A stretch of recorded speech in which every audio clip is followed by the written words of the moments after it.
নমস্কাৰ বন্ধুসকল, welcome to my YouTube channel Assamese government job. আজি পুনৰ আপোনালোকৰ বাবে অসম চৰকাৰৰ মুকলি হোৱা কিছুমান চাকৰি লৈ আনিছোঁ। এই চাকৰিখিনি কি আহিছে, লগতে কেনেদৰে আবেদন কৰিব পাৰিব, সকলোখিনি কথা এই ভিডিঅ'যোগে আলোচনা কৰা হ'ব। যদি ভিডিঅ'টো ভাল পায় ভিডিঅ' লাইক কৰিব, লগতে চেনেলটো ছাবস্ক্ৰাইব কৰি দিব। এনেকুৱা ধৰণৰ ভিডিঅ'সমূহ প্ৰতিদিনে পাই থাকিব বাবে আহক আজি আমি ভিডিঅ'টো আৰম্ভ কৰোঁ। ইয়াত আপোনালোকে দেখা পাইছে DC শোণিতপুৰ ৰিক্ৰুটমেণ্ট 2024 26টা জুনিয়ৰ এছিষ্টেণ্ট MTSৰ ভেকেঞ্চি আছে।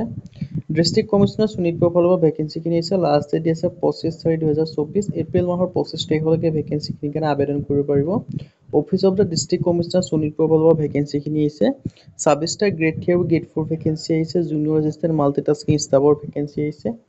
জুনিয়ৰ এছিষ্টেণ্ট গ্ৰেড 3 ভেকেঞ্চি আহিছে 13টা 13 স্কেল অফ পে দিয়া হ'ব 14,000 পৰা 70,000 টকা পৰ্যন্ত। লগতে গ্ৰেড পে দিয়া হ'ব 5,600 টকা। এডুকেশ্যন কোৱালিফিকেশ্যন দেখিব পাৰিছে আপোনালোকে বেচেলৰ ডিগ্ৰী যদি আপোনালোকে পাছ কৰিছে তেতিয়া আবেদন কৰিব পাৰিব গ্ৰেড 3 ভেকেঞ্চিকেইটাৰ কাৰণে। কম্পিউটাৰ স্কিল আপোনালোকক বিচাৰিছে 6 মহীয়া। আৰু যিটো আপোনালোকৰ মাল্টিটাস্কিং ষ্টাফ গ্ৰেড 4 ভেকেঞ্চি আছে তাৰ কাৰণে 13টা ভেকেঞ্চি আছে। স্কেল অফ পে দিয়া হ'ব 12,000 পৰা 52,000 টকা পৰ্যন্ত। গ্ৰেড পে দিয়া হ'ব 3,900 টকা। এডুকেশ্যন কোৱালিফিকেশ্যন দিয়া হ'ব দিছে আপোনালোকৰ 8 পাছ কৰিলে আবেদনসমূহ কৰিব পাৰিব। আদাৰ ক্ৰাইটেৰিয়া অফ দিছে শোণিতপুৰ ৰিক্ৰুটমেণ্ট আপোনালোকে দেখিছে 18 পৰা 40 বছৰৰ ভিতৰত আপোনালোকে আবেদনসমূহ কৰি ল'ব পাৰিব। এজ ৰিলেক্সেশ্যনসমূহ দি আছে। SC SC কাৰণে 5 বছৰকৈ এজ ৰিলেক্সেশ্যনসমূহ পাব। OBC MBC কাৰণে 3 বছৰকৈ এজ ৰিলেক্সেশ্যনসমূহ পাব। PWD কাৰণে 10 বছৰ, এক্স ছাৰ্ভিচমেনৰ কাৰণে 2 বছৰকৈ এজ ৰিলেক্সেশ্যনসমূহ পাব। নেশ্যনেলিটি আপোনালোকৰ আছাম দিয়া আছে। আৰু এমপ্লয়মেণ্ট এক্সেছ আপোনালোকৰ এমপ্লয়মেণ্ট এক্সেছ ৰেজিষ্ট্ৰেশ্যন চাৰ্টিফিকেট থাকিব লাগিব। এপ্লিকেশ্যন ফিজ আপোনালোকে দেখিব পাৰিছে।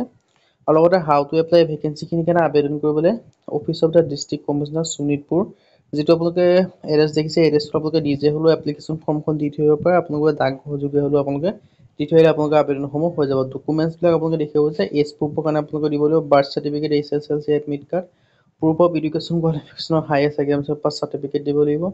অল মাৰ্কশ্বিট দিব লাগিব, SSLC আৰু কাষ্ট চাৰ্টিফিকেট দিব লাগিব। Employment exchange registration proof, 2 copy passport size photo, proof of residence, PRC, voter ID card দিলে আবেদনসমূহ হৈ যাব। Computer diploma degree certificate grade 3 কাৰণে আপোনালোকে দিব পাৰে। Starting date of apply 15 March 2024 পৰা আবেদনসমূহ ষ্টাৰ্ট হৈছে আৰু লাষ্ট ডেট আছে 25 এপ্ৰিল 2024 পৰ্যন্ত আপোনালোকে আবেদনসমূহ কৰি ল'ব পাৰিব। যদি আপোনালোকে আবেদনসমূহ কৰিব বিচাৰে তেন্তে আমাক কমেণ্ট কৰিব পাৰে। কমেণ্টত আপোনালোকে এপ্লাই লিংক দি দিয়া হ'ব। আপোনালোকে এডভাৰটাইজমেণ্টখন চাই আপোনালোকে আবেদনসমূহ কৰি ল'ব। কিমান নম্বৰ এক্সাম হ'ব এইবিলাক সকলোখিনি কথা লিখা আছে। যদি ভিডিঅ'টো ভাল হয় লাইক কৰিব, লগতে চেনেলটো ছাবস্ক্ৰাইব কৰিব। এনেকুৱা ভিডিঅ'সমূহ প্ৰতিদিনে পাই থাকিব। আজিলৈ ভিডিঅ'ত লগ পাম।